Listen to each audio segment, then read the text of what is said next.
So you're thinking of moving to or living in Colorado. You've heard about how cold the winters are, but maybe you've heard about how much sun we get as well. In Colorado, we get more sun than Southern California. It's not as warm as far as the climate, but we get more sun, sunny days, 330 days of sun, depending on where you're located in Colorado. So I'm going to cover the 9 things today that you should know about the Colorado climate before living here or moving here. My name is Leif Jacobson. I'm an ex-cop turned realtor, also known as Safe Leif. I connect with people just like you every day to help them discover where to live and invest in real estate and sell property for top dollar when the time is just right for them. If you're new to this channel, subscribe so you're first to learn about Colorado real estate.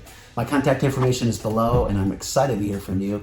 Please shoot me a text, call, or email after this video. I'd love to connect with you and look forward to hearing from you. You can book a calendar appointment as well, and I can reach out whatever works best for you. So today, like we said, we're covering the 9 things you should be aware of, reference Colorado climate and living in Colorado, because you don't know what you don't know. So let's check them out.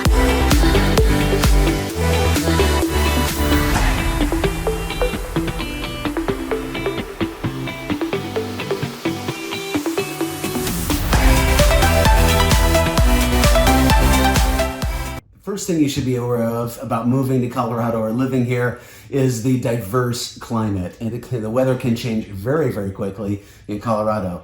There's varying elevations within a few hours drive in lots of locations of Colorado. The state boasts high mountains, deep valleys, plateaus, and plains. There's kind of a huge variety of topography and kind of scenery here. The difference in climate from the plains to the mountains varies greatly. Eastern plains are warmer and more humid. The mountains are cooler and have dry temperatures, cooler and drier, and have cooler temperatures, of course. And the western slope is an ideal climate for orchards and has some wine country on the west side of the state. Elevation ranges from 4,613 feet in Grand Junction, Colorado, to 10,152 feet in Leadville. It's one of the highest cities. Gunnison is known for its extreme cold winters. There's prime spots for winter sports, there's no question. Palisade has a mild climate with vineyards and peach orchards. And you need to be aware of your local elevation, and it's critical to understand the climate in order to be safe. And you know, we've seen temperatures vary in Colorado 70 degrees in one day. I mean, it can be, 20 at night, 90 during the day. There's just massive swings. There's lots of states where I've heard this actually, but in Colorado, people say, don't like the weather, wait 5 minutes and it'll change. So there's no question it can swing quickly. That is something to be very aware of in the climate in Colorado. The second thing to be aware of about Colorado's climate is altitude. Colorado's high mean elevation, which is 6,800 feet as far as mean, kind of an average, calculated average in the U.S.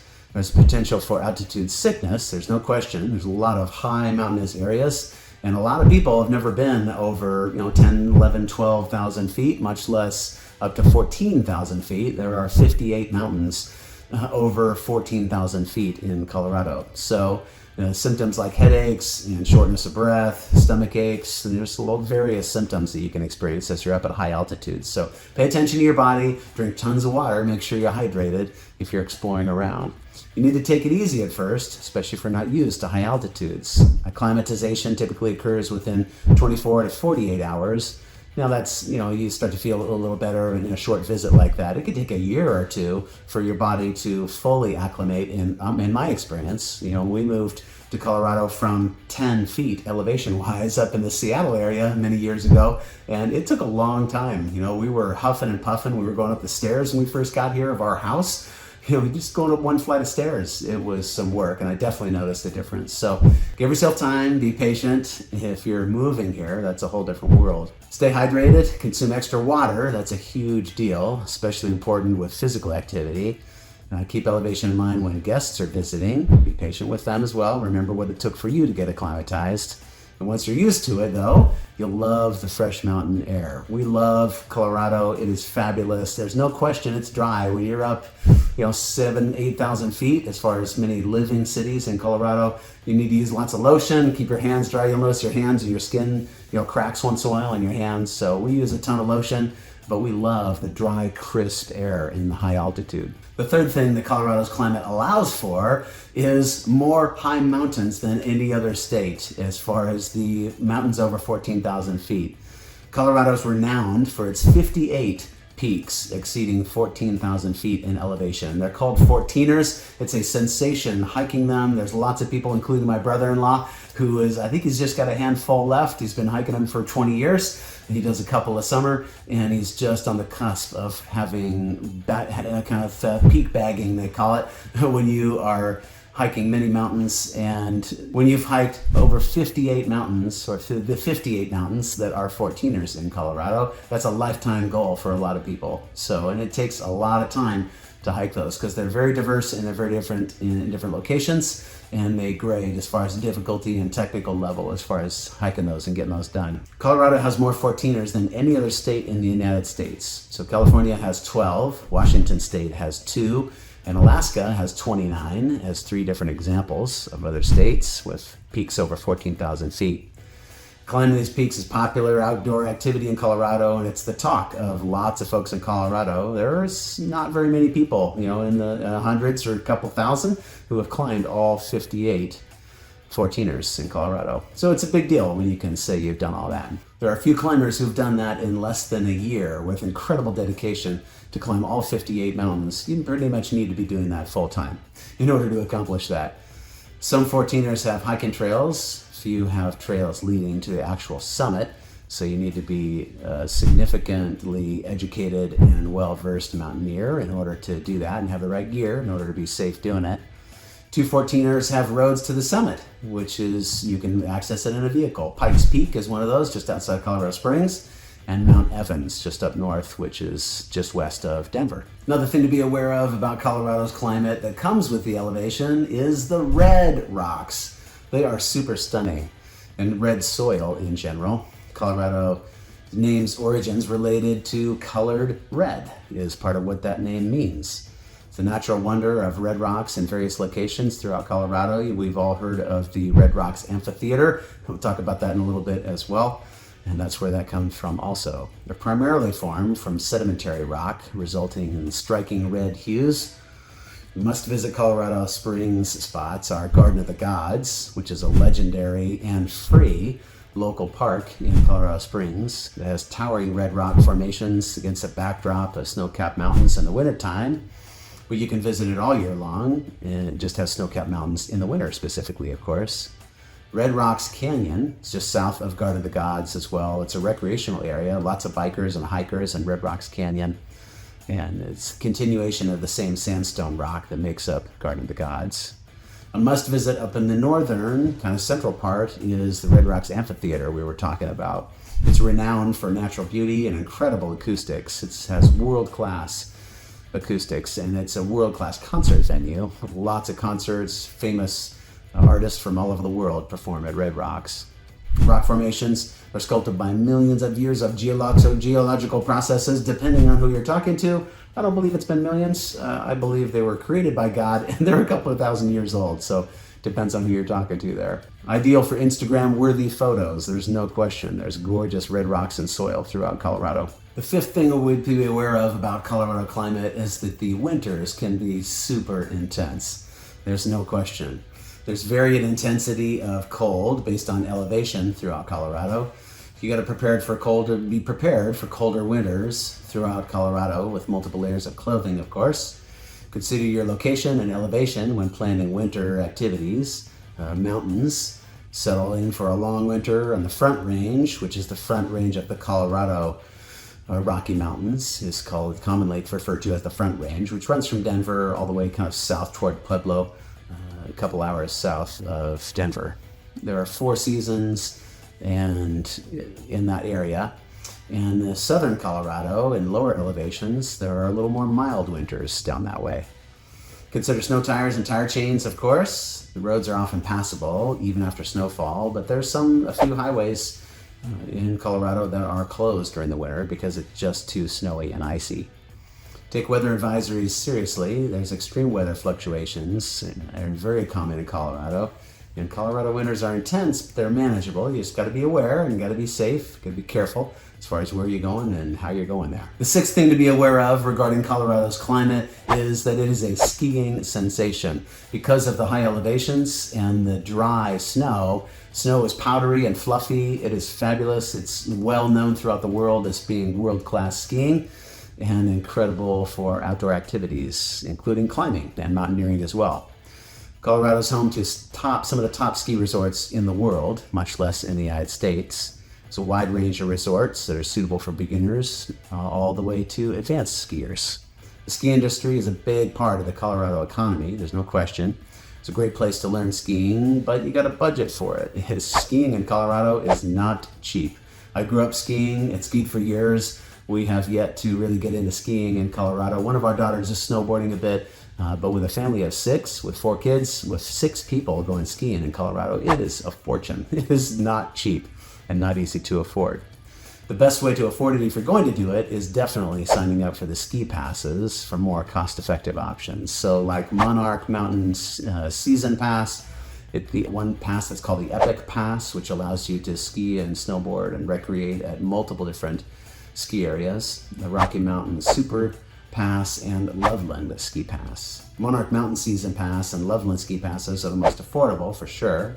The Epic and Rocky Mountain have several options to choose from, depending on where you want to go, whether there's blackout dates or certain dates that you can't go or not, and which days are available and how many per season. So there's quite a few options as far as which pass you're buying. Skiing is a great way to explore the state, and it's a fabulous way to kind of set yourself on a track of exploring different areas. You know, you can, just like the 14ers, you can set out to ski at different areas intentionally and ski at every ski area in the state, which is dozens and dozens of ski areas. The seventh thing you should be aware of, reference Colorado's climate, is how it affects what you drive. You might want to have a 4-wheel drive or all-wheel drive vehicle if you're going to live in Colorado because of the seasons, and it's a long, cold winter with lots of snow and lots of ice. There's no question. So all-wheel drive and 4-wheel drive vehicles are super useful for Colorado winters. Provide better traction and stability with snow and icy roads. Chain laws are often require them during the winter months in Colorado and Colorado passes, so you got to be aware of that once in a while. Usually that's not the case, especially if you have all-wheel drive, but once in a while they will require chains. It can be helpful in the summer months as well for off-road exploration and backcountry camping. All-wheel drive is suitable for most urban driving. 4-wheel drive is preferred for more rugged and off-road conditions. It's essential for accessing ski resorts, trails, hot springs, and more. The eighth thing to be aware of about Colorado's climate is that it's a healthy state in general. As far as health statistics throughout the United States, Colorado consistently ranks as one of the healthiest states in the entire United States due to, I think, and we think, activity, lifestyle, and access to outdoor recreation. It's good for us to move our bodies. The dominant culture is one of high levels of activity. There's no question in Colorado. It's more active than a lot of states, and the state offers numerous outdoor opportunities for staying fit, including hiking, biking, skiing, and many more activities. Colorado's commitment to health extends to its food options as well. Many restaurants offering healthy choices, a strong emphasis on farm-to-table cuisine. And there's year-round active lifestyle in Colorado, which is a cool cultural thing. There's just, in general, people like being outside because, again, it's not wet. It's not a wet climate. And like me coming from Seattle, where it's drizzling a lot of the time, there's no question that it is drier in Colorado, and because you don't have the moisture that's behind the temperature, temperatures don't feel as cold as they would in other places. 20 or 30 in Colorado can feel like 40 or 50 in another state. So it can be cooler temperature, but not feel as cold because you don't have the moisture in the atmosphere and the air. The ninth thing to be aware of, reference Colorado's climate, is keeping your commute in mind. There's lots of land, so things are pretty spread out. Mountain living communities are heavily impacted during rush hour and in and out of cities, and they can be kind of landlocked because of the mountains. There's not a lot of roads around in some places. You're just bound to 1 or 2 roads that go through a specific canyon or a specific area, and you can't go around them very well, depending on the mountainous areas. Consider your location and commute when moving. The mountain towns deal with ski traffic. There's no question. Interstate 70, which goes east and west in and out of Denver, is packed and miserable sometimes coming back into town. And it's a 2-lane highway a lot of the way. And so one slide comes off the mountains and covers the road, or a bad collision happens, you can be stopped for many, many hours. I've sat on the pass coming back toward the Denver area from the ski resorts out on 70, and I've sat for 9 hours to wait to get through, sitting in the vehicle on the roadway for 9 hours before. And some people have spent the night in their vehicle. It's not incredibly uncommon. So that's something to be aware of. Mountain roads are less predictable in the winter because of the weather. And the larger ski towns have better snow removal than small towns, of course, because that's what they're doing full time and all the time. Accessible areas in the cities are often better plowed. Mountain passes may close due to weather. That doesn't happen very often as far as just a closure due to weather. It's usually due to the weather affecting the roadway, i.e., a snow or mudslide, coming across a road, that type of thing. There are various commute options available in metro areas, including transit, biking, carpooling, and vanpooling, of course. Interregional travel options like Bustang. There's the Mustang bus, the Bustang, that goes north and south in Colorado and is a good way to get from Denver down to Colorado Springs or in other areas if you don't have a vehicle. There's also commuter light rail that goes to and from Denver, to and from the airport, Denver International Airport, DIA. So that's available if you're going to or from the airport and you don't want to park out at the airport or you don't have a vehicle. You can't go across the state with public transportation like that I know of. So those are the 9 things to be aware of. Reference Colorado's climate, how it affects what you might buy as far as a vehicle, where you might live, what you can do recreation-wise, and what you should do for your self-safety and taking care of yourself with Colorado's climate. The great thing is it's warm, it's got lots of sun, but it's a cold winter, even though there's still lots of sun. So good things to be aware of, and you don't know what you don't know, so I like to cover those in these videos as you're entertaining living in Colorado and being around. Let me know if I can be a resource in any other way. Reach out by text, call, or email anytime, or book a calendar appointment. I'd love to connect with you. Thanks for taking the time to watch this video, and let me know what other videos you want to see. If there's another topic or two that you'd like to see, let me know, and I'd love to connect with you on that. Thanks. Hope this has been helpful. Talk to you in the next video.